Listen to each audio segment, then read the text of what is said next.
காட்டாற்று வெள்ளம் அப்படின்னு சொல்லுவாங்க. அந்த மாதிரி மத வெறுப்பு பாஞ்சுக்கிட்டு இருக்குது. இப்படி ஒரு பயங்கரவாத தாக்குதல் நடந்திருக்கிற இந்த நிலையிலையும் ஊடகங்கள் கிளிக்காக அலைய முடியுமா?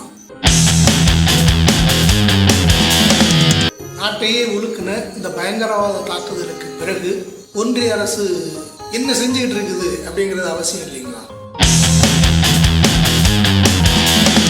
காஷ்மீர்ல தீவிரவாத தாக்குதல் நடந்து இந்த ஒரு வார காலத்துல என்ன நடந்திருக்குது அப்படிங்கறது தான் இந்த பதிவில் நம்ம பார்க்கணும்.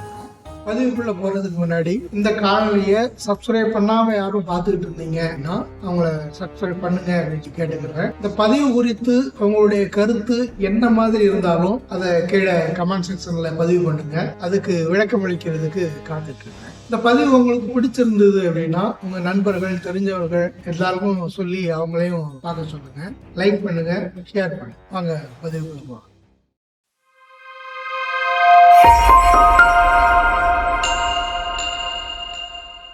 ஹாய், எப்படி இருக்கீங்க? எல்லாரும் நல்லா இருப்பீங்கன்னு நினைக்கிறேன். பெகல்காம் இந்த தாக்குதல் நடந்து ஒரு வார காலம் கடந்துருச்சு. இந்த ஒரு வார காலத்துல என்ன நடந்திருக்குது அப்படின்னு சொல்லி பார்த்தோம் அப்படின்னா, ஆறுதல் அடைகிற மாதிரி, மனசை தேத்திக்கிறது மாதிரி பெரிய அளவில் எதுவும் நடக்கலை அப்படிங்கிறது தான் உண்மை. அந்த தாக்குதலுக்கு பிறகு ஒன்றிய அரசு நேரடியாக எடுத்த நடவடிக்கை அப்படின்னு சொல்லி பார்த்தோம் அப்படின்னா, பாகிஸ்தானிகளுக்கு விசா மறுப்பு அப்படின்னு சொல்லி அறிவிச்சது. இருக்கிற பாகிஸ்தானிகளும் வெளியேற வேணும் அப்படின்னு சொல்லி அறிவிச்சு. ரெண்டாவது, தூதரக உறவுகள் அதை கேள்விக்குள்ளாக்குனாங்க. மூணாவது, சிந்து நதியினுடைய ஒப்பந்தம், நீர் ஒப்பந்தம், அதை நிறுத்தி வச்சிருக்கிறதா அறிவிச்சாங்க. நாலாவது, எதிர்த்தாக்குதல், போர் பதட்டம், அந்த மாதிரியான ஒரு சூழ்நிலையை உருவாக்கலாம். இதுதான் ஒன்றிய அரசுல இருந்து நேரடியாக எடுக்கப்பட்ட நடவடிக்கைகள். இது சரியானதா அப்படிங்கிறது விவாதத்துக்குரியது. ஆனா முதிர்ச்சியற்ற நடவடிக்கைகள் அப்படிங்கிறது தான் சொல்லொலியோட கருத்து. இதையெல்லாம் தாண்டி அதிர்ந்து போகத்தக்க நிகழ்வுகள்லாம் நடந்திருக்கு. முதல் கட்டமா இந்த தாக்குதல் நடக்கும்போது பிரதமர் சவுதி அரேபியா டூர்ல இருந்தாரு. உடனடியா அந்த பயணத்தை ரத்து பண்ணிட்டு திரும்பி வந்தார். திரும்பி செஞ்சது என்ன அப்படின்னா, நேரடியா பாதிக்கப்பட்ட அந்த மக்களை போய் பார்க்கல. ஒரு அனைத்து கட்சி கூட்டம் அப்படிங்கிற மாதிரி கூட்டினாங்க. அந்த கூட்டத்துல கலந்துகள்ல. ஆனா பீகார்ல தேர்தல் நடக்க போகுது அப்படிங்கறதுனால அங்க பரப்புரை பண்றதுக்கு போறாங்க. இது என்ன மாதிரியான நடவடிக்கை? இது அரசு தரப்புல இருந்து இந்த மாதிரி ஒரு தாக்குதல் நடந்ததுக்கு என்னென்ன சிக்கல், என்னென்ன பிரச்சனை, எதனால அந்த தாக்குதல் நடந்தது, என்ன பாதுகாப்பு குறைபாடுகள் நம்ம பக்கம் இருக்குது, அதை என்னென்ன மாதிரி நாங்க சரி பண்ண போறோம் அப்படிங்கிற மாதிரி எந்த ஒரு அறிக்கையோ தகவலோ அரசு தரப்புல இருந்து வெளிவரவே இல்லை. இப்படி ஒரு தாக்குதல் நடந்ததுக்கு பிறகு காட்டு வெள்ளம் மாதிரி மத வெறுப்பு வதந்திகள் நாடு முழுவதும் வெகுவேகமா பரவுது. இதை மறுத்தோ இல்ல இதை தடுக்கிறதுக்கோ அரசு பக்கம் இருந்து ஏதாவது நடவடிக்கைகளோ இல்ல அறிக்கைகளோ வந்துதான் அப்படின்னா எதுவுமே நடக்கல. மாறாக இந்த மாதிரியான வதந்திகளை பரப்புறதே பாஜகவுடைய இணைய கூட்டம் தான் அப்படிங்கிறதும் தெளிவாங்க. இதெல்லாம் எந்த விதத்துல சரி, எப்படி ஏத்துக்கிறது? இது இந்த தாக்குதலுக்கு பிறகான மத வெறுப்பு அப்படிங்கிறத வெறுமன மத வெறுப்பு அப்படின்னு சொல்லி பார்க்காம 3 பகுதியா பிரிச்சு பார்க்கலாம். முதல்ல ஒரு பயங்கரவாத தாக்குதல் அப்படின்னா மதவாதமாக அது மடமாற்றப்பட்டது. அதாவது இந்துக்களின் மீது இஸ்லாமியர்கள் நடத்திய தாக்குதல் அப்படிங்கிற மாதிரி இது திசை திருப்புறாங்க. எந்த பயங்கரவாத நடவடிக்கைக்கும் மதம் சார்ந்த மக்கள் பொறுப்பேற்க முடியாது அப்படிங்கிறது பல வழிகளில் நிரூபிக்கப்பட்ட உண்மை. இந்த தாக்குதலிலேயே கூட தாக்குதல் தொடுத்தவர்களும் அந்த தாக்குதலில் இருந்து பாதிக்கப்பட்ட மக்களை பாதுகாத்ததும் ஒரே மதத்தை சார்ந்தவங்க தான். அப்போ இதை ஒரு பயங்கரவாத நடவடிக்கை அப்படிங்கிறது பதிலா மதவாத நடவடிக்கை அப்படின்னு சொல்லி மாத்துனது முதல் சிக்கல். ரெண்டாவது, பொய் செய்தி. 2 வருஷத்துக்கு முன்னாடி நடந்தது, 4 வருஷத்துக்கு முன்னாடி நடந்தது, வேற எங்கேயோ நடந்தது, வேற எப்போதோ நடந்தது, இந்த நிகழ்வுக்கு கொஞ்சமும் தொடர்பில்லாத வேற ஏதோ ஒரு நிகழ்வுல நடந்தது. இப்படி பல வீடியோக்களையும் செய்திகளையும் துண்டு துண்டா வெட்டி ஒட்டி சில மணி நேரங்கள்லேயே நாடு முழுவதும் பரப்பப்பட்டிருக்குது. அப்படின்னா இது யாரோ தனிநபர் செய்த வேலையா இருக்க முடியுமா அப்படின்னா அப்படி வாய்ப்பு இல்லை. இது முன்கூட்டியே திட்டமிட்டா தான் இந்த மாதிரி நடக்க முடியும். அடுத்து, உண்மையை பொய்யா மாத்துறது.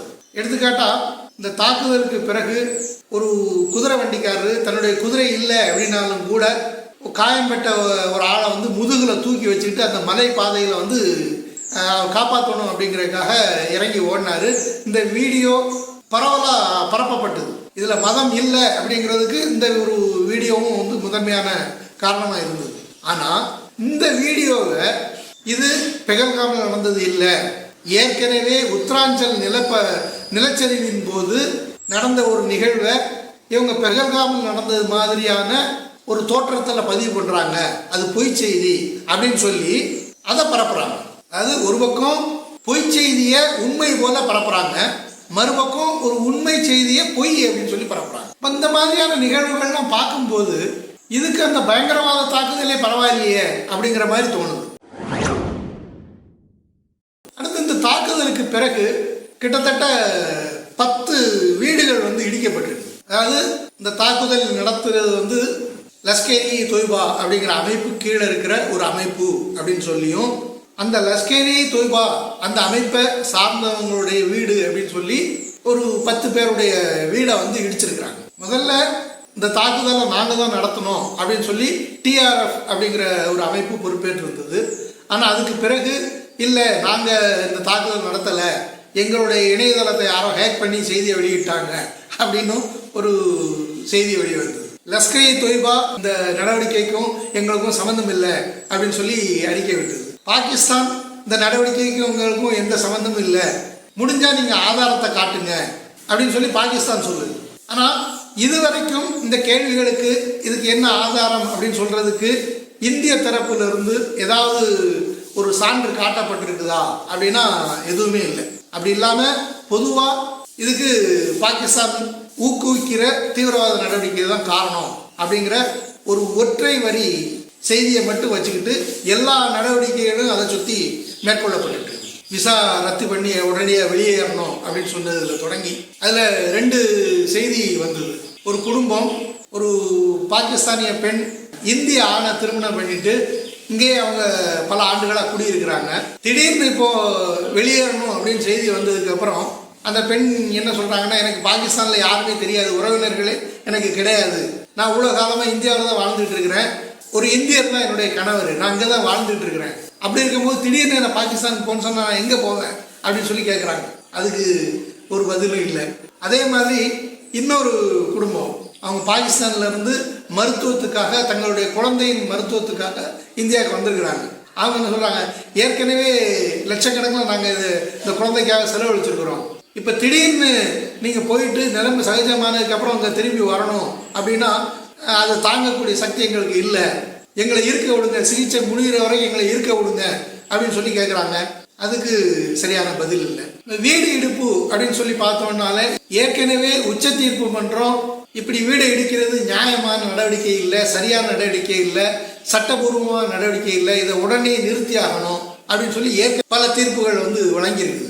ஆனாலும் இந்த நிகழ்வு வந்து தொடர்ந்துக்கிட்டே இருக்கு. அந்த வீட்டில் இருக்கிற ஒருத்தர் இந்த மாதிரியான பயங்கரவாத நடவடிக்கைகளில் ஈடுபடுறாரு, பயங்கரவாத அமைப்புகளோட தொடர்பு வச்சிருக்கிறாரு அப்படின்னா அந்த குடும்பத்தில் இருக்கிற பிறர் என்ன பண்ணுவாங்க? அவங்களுக்கும் இந்த குற்றத்தில் என்ன தொடர்பு இருக்குது? நீங்கள் தொடர்புடைய யாரோ அவங்கள கைது பண்ணுங்க, விசாரிங்க, குற்றம்னா நடவடிக்கை எடுங்க, தண்டனை கொடுங்க, அதில் எந்த மறுப்பும் இல்லை. நீங்கள் அவங்க பெற்றோர்களை பிடிச்சி விசாரிக்கிறீங்க அப்படின்னா அதுலேயும் ஒரு விசாரணை அப்படிங்கிற அடிப்படையில் பெரிய பிழை ஒன்றும் இல்லை. ஆனால் எந்த அறிவிப்புமே கொடுக்காம திடீர்னு இரவோடு இரவா அவங்கள வெளில போக சொல்லிட்டு வீட்டை இடிக்கிறது அப்படிங்கிறது எந்த மாதிரியான நடவடிக்கை இது? இப்போ இன்னொரு பக்கம் இந்த மாதிரியான ஊடக செய்திகளால் வெறியேற்றப்பட்ட நபர்கள் அவங்க என்ன பண்ணால் இஸ்லாமியர்களுடைய கடைகளை தாக்கி ஒரு ஆளை கொலை பண்ணி சுட்டு கொண்டிருக்கிறாங்க. இதெல்லாம் என்ன மாதிரி நடவடிக்கை? இதையெல்லாம் எப்படி நம்ம புரிஞ்சுக்கிறது? ஊடகங்கள் சொல்லவே வேண்டாம், ஏற்கனவே எல்லாருக்கும் தெரியும். ஊடகங்கள் எல்லாமே வந்து பாஜகவுக்கும் ஆர்எஸ்எஸ்க்கும் மோடிக்கும் முழுக்க ஜால்ரா அடிச்சுட்டு இருக்கிறாங்க அப்படிங்கிறது எல்லாருக்குமே தெரியும். ஆனால் இந்த பயங்கரவாத தாக்குதலுக்கு பிறகு அவங்க அந்த எல்லைகள் எல்லாம் கடந்து எங்கேயோ போயிட்டாங்க.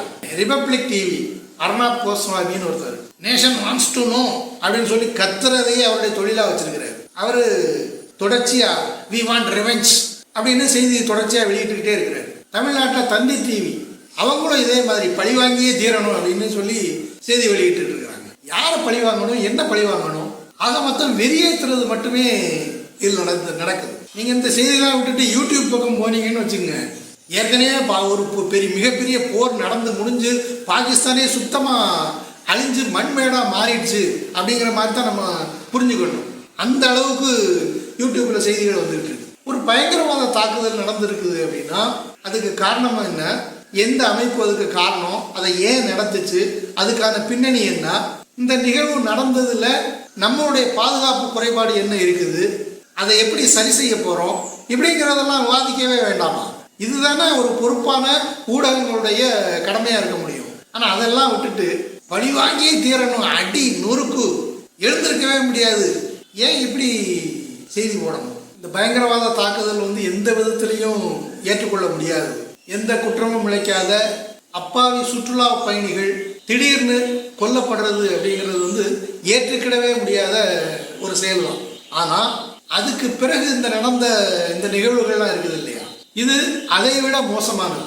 இதனுடைய பாதிப்பிலிருந்து வெளியேறதுக்கு மிக நீண்ட காலமாகும். அந்த அளவுக்கு மோசமான நிகழ்வுகள் இந்த கடந்த ஒரு வார காலத்தில் நடந்திருக்குது அப்படிங்கிறது தான் சொல்லியோட கருத்தாக இருக்குது. இது எப்படி அந்த பயங்கரவாத நடவடிக்கை ஏற்கத்தக்கது இல்லையோ அதே போல இதுவும் ஏற்கத்தக்கதல்ல, விரும்பத்தக்கதல்ல அப்படிங்கிறது தான் சொல்லியோட கருத்தாக இருக்குது. இது குறித்த உங்களுடைய கூடுதல் தகவல்களோ மாற்று கருத்துக்களோ இருந்தால் கண்டிப்பாக பதிவு பண்ணுங்கள். மீண்டும் அடுத்த ஒரு பதிவில் சந்திக்கலாம். நன்றி.